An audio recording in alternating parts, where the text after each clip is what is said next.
Update. Am I the a-hole for refusing to meet my biological mom after in person I signed up for a DNA testing site? Original post. I'm a 24 male who was adopted when I was 6 years old. I've always felt incredibly lucky because my adoptive parents, who were in their late 20s when they took me in, have been nothing short of amazing. They've loved and supported me as if I were their own flesh and blood, and I've never felt like anything was missing in my life because of being adopted. Growing up, I had very minimal details about my adoption. I know that I was removed from my biological family by social services due to neglect and abuse, but I don't remember anything about my life before I was adopted.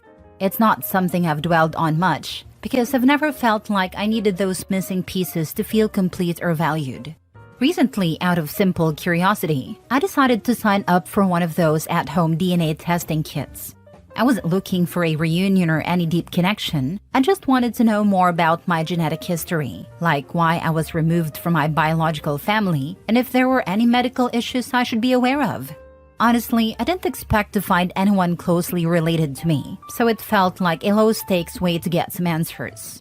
About 8 weeks after sending off the kit, I finally remembered to check the results, and to my surprise, I matched with my biological mother. She had sent me a message saying she was overjoyed that I had done the test and that she desperately wanted to reconnect with me and the rest of my biological family. She mentioned that she's thought of me every day and that I was always loved, and even that I have a biological little brother who is very excited to meet me, something I didn't even know. Her message was really emotional and, to be honest, overwhelming.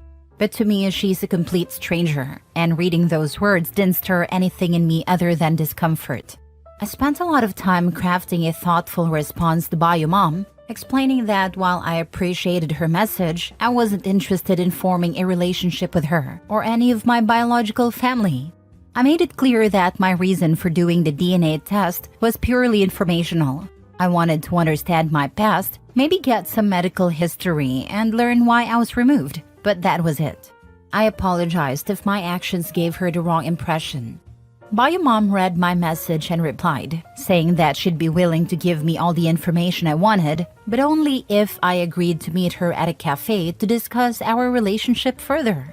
I refused, telling her that I wasn't comfortable with a face-to-face meeting. I offered a phone call as a compromise, but emphasized that I just wanted the information and then for both of us to move on with our lives. She outright refused to provide any information unless I agreed to meet with her in person and discuss our relationship. I talked to my best friend about this, and she sided with Bio Mom, saying that I was being unfair. She argued that by signing up for the DNA site, I had essentially opened the door to this kind of situation, and that refusing to meet my Bio Mom now is like playing mind games and leading them on. So, am I the a-hole for not wanting a relationship with my biological mom after I signed up for the DNA testing site? Now, for the top advice before reading the update. Not a-hole. She's holding your info hostage to get you to meet with her, which is her being the a-hole. You were removed for a reason, and she probably wants to fill you with her version.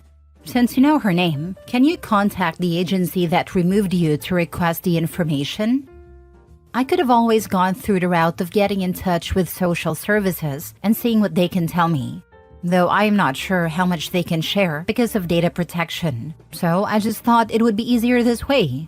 Also, it would have been nice to hear it from my family's perspective, if you get what I mean. She doesn't sound mentally healthy. Don't do anything that makes you uncomfortable. You owe her nothing, and she's manipulative as heck. She sounds like a pushy lady. I wouldn't agree to meet her. And she already told her son he'd be meeting you? I don't know, honestly. She must have at least told him that I was on his site. She could also be using him as a manipulation tactic. You're not the a-hole, and your friend is an idiot. Your bio mom made a choice to give you up. You had no control in that decision. All of these years later, she's still trying to control things, and you're not the a-hole for wanting access on your terms. I don't think Bio Mom made a choice to give him up. I think her actions triggered her son's removal. Otherwise, I agree with you 100%. This is an awful self-serving woman with no compassion for the man's feelings. Now for the first update. It's been about 9 days since I last posted, and I thought it was time for an update. I really want to thank everyone who took the time to comment and offer advice. I've read through everything, and it's been both helpful and eye-opening. So after all the advice and some serious thinking, I decided to talk to my biological mom again, hoping that maybe if I explained myself better, she'd understand where I was coming from. Unfortunately, the things went downhill fast. Instead of trying to meet me halfway, she just got more manipulative, insisting that I was being selfish for not wanting to meet her in person. She refused to give me any information unless I agreed to her terms, which was a hard no for me. I've come to realize that I was pretty naive to think that my biological family might be decent people after everything. I mean, I was removed from their care for a reason, but I guess a part of me wanted to believe that people can change. Looking back, I feel kind of dumb for even starting this whole journey. It's brought up a lot of emotions that I wasn't really prepared to deal with, and to be honest, I'm feeling pretty down about the whole situation. And as for my best friend, well, that's another disappointment. She didn't just side with my biological mom initially, she's been unsupportive throughout this whole mess. Even after I told her about the latest conversation, she couldn't really understand why I was so upset. She kept saying that I should just give them a chance and not be so harsh. It's like she doesn't get how hard this is for me, and I'm starting to feel like she never really did.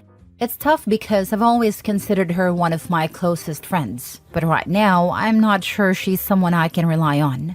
After all this, I decided to sit down with my adoptive parents and talk everything over with them. I hadn't really opened up to them about how deep this was affecting me, but they were amazing, as always. They were upset when they heard how my biological mom was acting, and they reassured me that none of this is my fault. They reminded me that there's a reason I was removed from that situation, and it's not on me to fix it or make things right with people who've clearly not changed. Talking with them made me realize just how lucky I am to have them.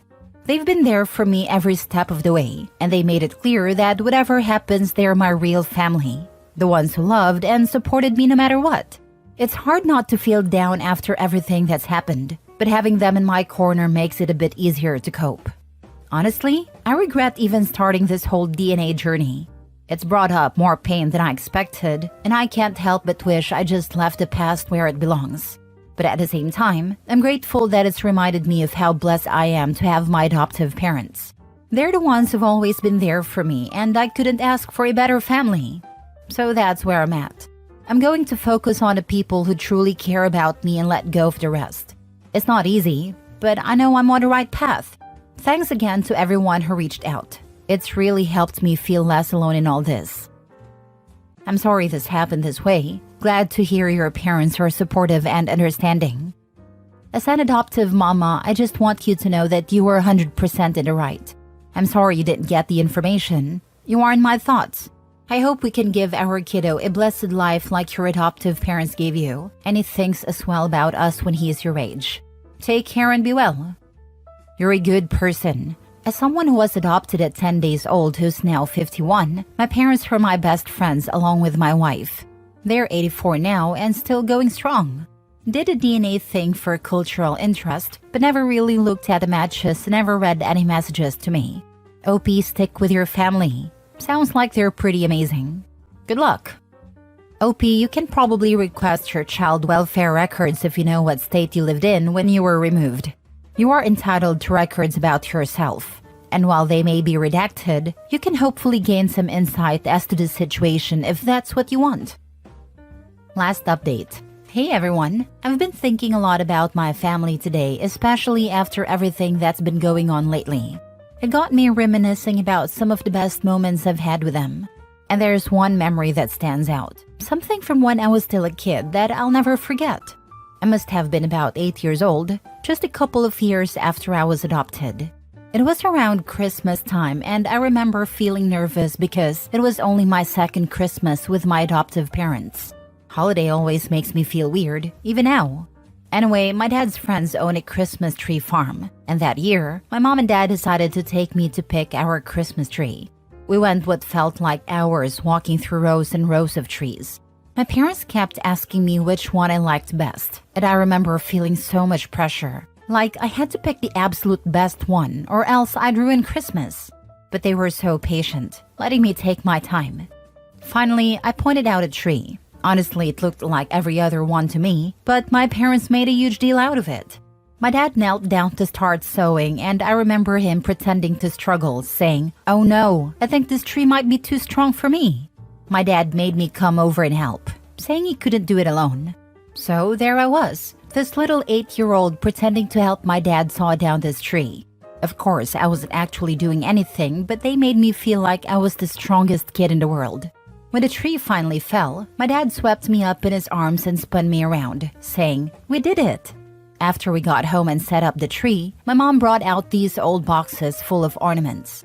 She told me that we were going to start a new tradition. Every year, we'd each pick out one new ornament to add to the tree, something that represented something special from that year. That night, they handed me my very first ornament, a little wooden bear holding a heart with the word family carved into it. My mom said, "This one's for you, because you made our family complete." I remember holding that ornament, feeling this huge wave of love and belonging that I'd never really felt before.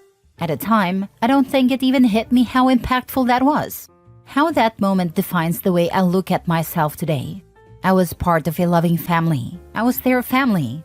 Every Christmas after that, we'd pull out that little wooden bear and hang it up first. It became our tradition. The reason I've been thinking about this memory today is because it's a reminder of how lucky I am to have the parents I do. They didn't just give me a home, they gave me a sense of belonging, and they gave me love. Even with everything that's been going on, I know that I've got something really special, and I wouldn't trade it for anything. Anyway, thanks for letting me share this. I just needed to remind myself how amazing my family is, and I hope it brings a smile to your face like it does to mine. Next story. Am I the a-hole for stopping financial support for my sister after she bought a new car? For a few years now, I've been financially supporting my sister who's had trouble keeping a stable job. She's constantly complained that she can barely make ends meet, so I've been sending her $200 a month to help with groceries, rent, and other expenses. I did this because I felt that family should always support each other when needed. A few days ago, I saw on her Instagram that she bought a brand new car. I was shocked because according to her, she was struggling just to pay her bills. When I asked how she could afford it, she told me she took out a loan because she needs a car to get to work. I found that really irresponsible. She could have bought a used car or waited until she was in a better financial situation. I decided to stop sending her money because I feel like she's taking advantage of me. But when I told the rest of my family, they said I'm overreacting. They think I should keep supporting her because I make good money, and it's only $200 a month. Now I feel guilty, but at the same time, I think she's making poor financial decisions. Am I the a-hole for cutting off financial support after she bought a car? Now for the top comments. Not the a-hole. If she can afford a new car, she doesn't need your money. You're not responsible for funding her poor decisions. Family helps, but not at the cost of being taken advantage of. Exactly. I agree. If she can afford a car, why is she asking for money? If $200 per month is no big deal, then presumably your family can cover it. If it is a big deal, they have no business telling you what to do with your money.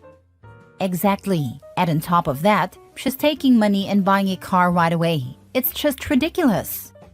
Tell them you need the money to buy a new car. Have you even ever had real thank you? Not the a-hole. If she could get a car loan, she hasn't been struggling. She used you. I'm sorry about that, but you live and learn. Exactly. I think the same. She took advantage of me and I know how she is. You have to learn from mistakes. I'm 51 and bought a 1998 Buick Century with 65,000 miles on it. The AC didn't work for 2 years. She's taking advantage of you. Last story. Am I the a-hole for refusing to let my brother and his family stay with me after their house flooded? Hey everyone, I'm 34 female living in a 3-bedroom house that I own. It's just me here, and my brother 37 male and his wife 35 female have 2 kids, ages 8 and 5. A few days ago, their house flooded due to a burst pipe, and it's going to take weeks for the repairs. They've asked if they can stay with me during this time. But I refused, and now the whole family's upset with me. Let me explain. My brother and I aren't super close, but we get along well enough. However, his kids are extremely energetic and honestly a bit destructive. When they visit, they run around, touch everything. And the last time they were here, they broke a vase that belonged to my late grandmother. My brother and his wife laughed it off, saying kids will be kids, and didn't offer to replace it. Also, I work from home full-time and have a demanding job. I need a quiet environment to concentrate. And with 2 kids running around, that's not going to happen. I suggested they stay with my parents, who live about 20 minutes away, but they said my parents' house is too small for all of them, and that it's more convenient to stay with me because I'm closer to the kids' school and their workplaces. My brother told me I was being selfish and not considering their situation, and my parents hinted I should be more generous and that family's everything. But I really don't want to live with 2 kids running around my house for weeks. I know they're going through a tough time, but I don't think I should have to upend my life because of it. So Reddit, am I the a-hole for refusing to let my brother and his family stay with me? Not a-hole. Give them the real reason. Your children are loud and destructive. When they had an accident last time, you didn't care, so I don't want you in my home. They don't have a good history with Opie staying in her house. And the whole family who is upset can chip in to pay for a rental. Plus, their insurance might cover some of that expense. You have a 3-bedroom house. 1 bedroom for you, 1 for you to work from home, and 1 for the family of 4? But they said my parents' house is too small for all of them. An extra 20 minutes travel for school and work is nothing. It will motivate them to get their house fixed sooner. It sounds like your parents don't want them either, which is why they're pressuring you. Not a-hole. Oh no, they expect Opie to give up her office for her family because she doesn't really need it and we need a space more. So Opie has 1 bedroom, brother and sister-in-law have 1, and the kids have the other bedroom. Are you kidding? She'll have to give up her bedroom because they're family and of course guests. Also, the precious kids can't be asked to share a room. She's on a couch of course, as well as being the unpaid maid and babysitter because you work from home. So it's not like she really works, right? Most homeowners and renters insurance will put them up in a hotel. You could remind them of that. PSA to renters. Spend $300 a year and get renter's insurance. It's worth it. It's always so upsetting to have people try to pressure you into giving funds because someone, neighbor or coworker, lost their belongings to a fire and they couldn't be bothered to pay for a minimal renter's insurance plan. The insurance policies are ridiculously cheap. I mean, a $10K policy used to run around $20 a month. There's a bed, couch, a few tables and chairs, and a replacement wardrobe. It's not extravagant, but it'll get you going. Most people spend way more on expensive coffees daily.